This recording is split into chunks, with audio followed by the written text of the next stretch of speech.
you ever wonder why habits are so hard to break? Even with all of the really great books out there and information and strategies for changing habits, it's still really hard to do. I don't want to say impossible, but can feel impossible.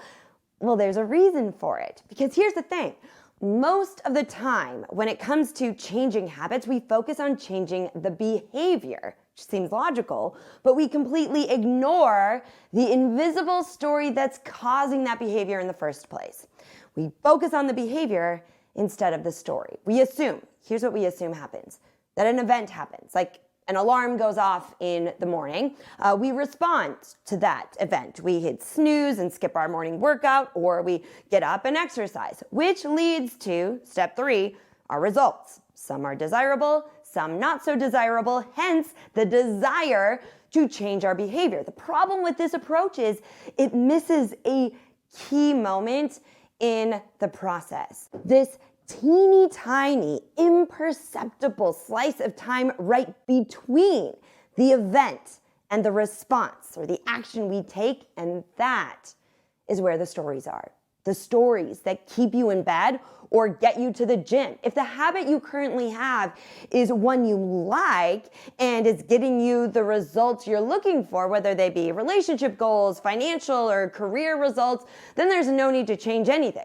Obviously, if it's something you're looking to change, then you have to change the story you tell yourself. For example, let's say you are looking for a romantic partner, and every time you see someone who catches your eye at the store or the gym or out at a restaurant, the event, and you want to introduce yourself, but you never do, it's your stories keeping you stuck.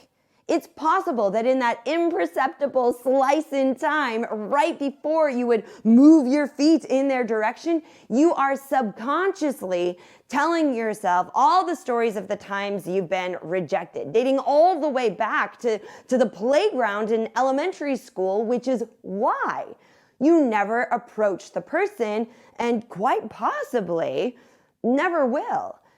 Instead, think back on some times in your life when you weren't rejected. Stories, whether they're even romantic in nature or not, when someone thought you were awesome when they first met you. Even if it means going back to the second grade playground when someone had a crush on you, and put those stories on repeat.